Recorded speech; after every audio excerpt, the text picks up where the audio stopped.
2 ದಿವಸದಿಂದ ಗಮನಿಸಿದ್ದೇನೆ. ನಿನ್ನೆ ಚಿಕ್ಕಬಳ್ಳಾಪುರದಲ್ಲಿ ನಡೆದಿರತಕ್ಕಂಥ ಘಟನೆ ಏನಿದೆ, ನಾನು ರಾಜ್ಯದ ನನ್ನ ಕಾರ್ಯಕರ್ತರಿಗೆ ಹೇಳಲಿಕ್ಕೆ ಬಯಸ್ತೇನೆ, ಪ್ರಚೋದನಾಕಾರಿ ಹೇಳಿಕೆಗಳಿಗೆ ಉದ್ರೇಕಕ್ಕೆ ಒಳಗಾಗಬೇಡಿ. ಇದು ಒಂದು ಗುಂಪೇ ಇದೆ, ಉದ್ರೇಕಕ್ಕೆ ಒಳಪಡಿಸಿ ಅವರ ರಾಜಕೀಯ ಬೇಳೆ ಬೇಯಿಸ್ಕೋಬೇಕು ಅಂತ ಹೇಳಿ. ನನ್ನ ಬಗ್ಗೆ ಟೀಕೆ ಇವತ್ತು ಹೊಸದಾಗಿ ಬಂದಿಲ್ಲ. ನಮ್ಮ ಕುಟುಂಬದ ಬಗ್ಗೆ, ದೇವೇಗೌಡರ ಬಗ್ಗೆ ಇದೇನು ಹೊಸದಾಗಿ ಟೀಕೆ ಮಾಡ್ತಕ್ಕಂಥದ್ದಲ್ಲ. ಇದು ನಡೀತಾ ಇದೆ, 50-60 ವರ್ಷಗಳಿಂದ ನಡೀತಾ ಇದೆ.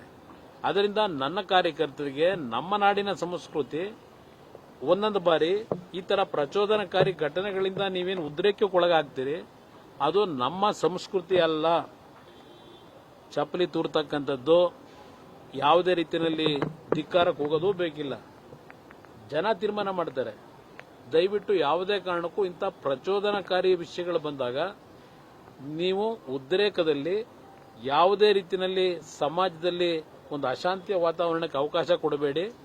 ಅದು ಏನೋ ನಿನ್ನೆ ನಡೆದಂಥ ಘಟನೆ ಏನಿದೆ, ನನ್ನ ಕಾರ್ಯಕರ್ತರಿಗೆ ಮತ್ತೊಮ್ಮೆ ಮನವಿ ಮಾಡೋದು ನಮ್ಮ ಮಾಧ್ಯಮದ ಮುಖಾಂತರ, ಇಂಥ ಒಂದು ಸಂದರ್ಭಗಳಲ್ಲಿ ನೀವು ಸ್ವಲ್ಪ ಮಾನಸಿಕವಾಗಿ ಒಂದು ಒಳ್ಳೆಯ ರೀತಿಯಲ್ಲಿ, ಶಾಂತ ರೀತಿಯಲ್ಲಿ, ಸಮಚಿತ್ತ ಭಾವದಿಂದ ಇವತ್ತು ತಾವು ಇಂಥ ವಿಷಯಗಳ ಸಂದರ್ಭದಲ್ಲಿ ನಿಮ್ಮ ನಡವಳಿಕೆ ಇರಬೇಕು ಅಂತಕ್ಕಂಥದ್ದನ್ನ ನನ್ನ ಎಲ್ಲಾ ಕಾರ್ಯಕರ್ತರಿಗೆ ಮನವಿ ಮಾಡ್ತೀನಿ.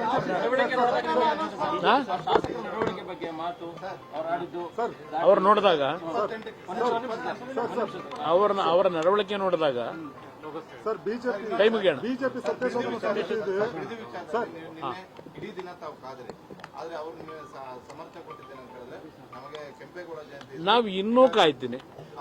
ಈಗ ಇಲ್ಲಿವರೆಗೆ ಒಂದು ನಿಮಿಷ 2 ಪತ್ರ ಬರೆದಿದ್ದಾರೆ. 2 ಪತ್ರದ ಮುಖಾಂತರವೇ ಅವ್ರು ಕೊಟ್ಟಂತ ಆಹ್ವಾನಕ್ಕೆ ನಾನು ಉತ್ತರ ಕೊಟ್ಟಿದ್ದೇನೆ. ನಾನು ಪತ್ರ ಬರೆದಕ್ಕೆ ಅವರಿಂದ ಉತ್ತರ ಇಲ್ಲಿವರೆಗೆ ಬಂದಿಲ್ಲ.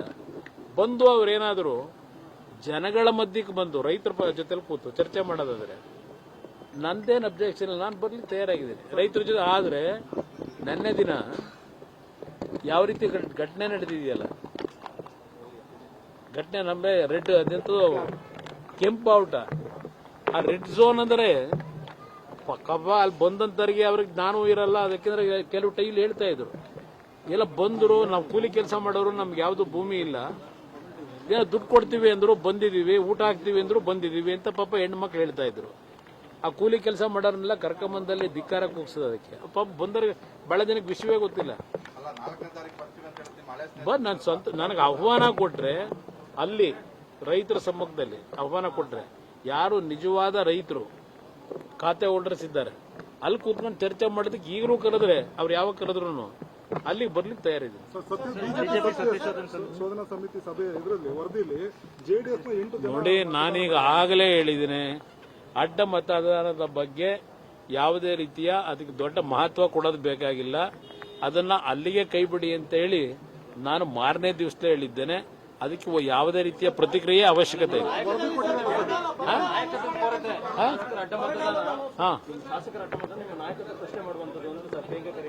ಯಾರು ಹೇಳೋದು?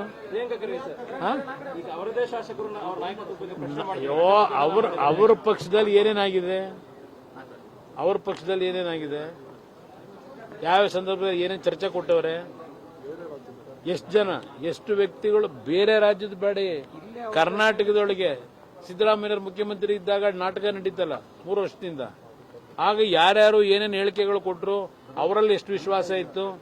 ಈಗ ಕೇಳ್ತೀನಿ, 10 ಜನ 12 ಜನ ಮಂತ್ರಿಗಳಿದಿರಲ್ಲಪ್ಪ, ನಿಮ್ಮಲ್ಲಿ ಏನಾದರೂ ವಿಶ್ವಾಸ ಇದೆಯಾ? ನಿಮ್ಮ 13 ಜನದಲ್ಲಿ ಕ್ಯಾಬಿನೆಟ್ನಲ್ಲಿ ನಿಮಗೆ ವಿಶ್ವಾಸ ಇಲ್ಲ. ಒಬ್ರಿಗೊಬ್ಬರಿಗೆ ವಿಶ್ವಾಸದ ಕೊರತೆ ಇದೆ.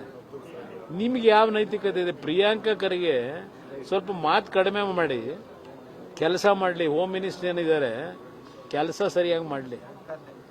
2 ಖಾತೆ ಇಟ್ಕೊಂಡು ಬರೀ ಹೇಳಿಕೆ ಕೊಟ್ಟರಾಗಲ್ಲ, ವೀರಾವೇಶದ ಮಾತು. ಅದರಿಂದ ಮೊದಲು ಹೋಮ್ ಮಿನಿಸ್ಟ್ರಿನಲ್ಲಿ ಏನೇನು ಸಮಸ್ಯೆಗಳಿದೆ, ಅದಕ್ಕೇನು ಮಾಡಬೇಕು ಅನ್ನೋದು ಅದರ ಬಗ್ಗೆ ಗಮನ ಕೊಡಲಿ. RSS ಬಗ್ಗೆ, ಇನ್ನೊಂದು ಬಗ್ಗೆ ನಾವು ಮಾತಾಡಿದ್ದೀವಿ ಬೇಕಾದಷ್ಟು ಸಲ. ಆದರೆ ಅದು ಬಿಟ್ಟು ಇವತ್ತಿಲ್ಲೇನಿದೆ ಪರಿಸ್ಥಿತಿ, ಅದನ್ನು ಸರಿಪಡಿಸೋದಕ್ಕೆ ನಿಮ್ಮ ಹೋರಾಟ ಮಾಡಪ್ಪ.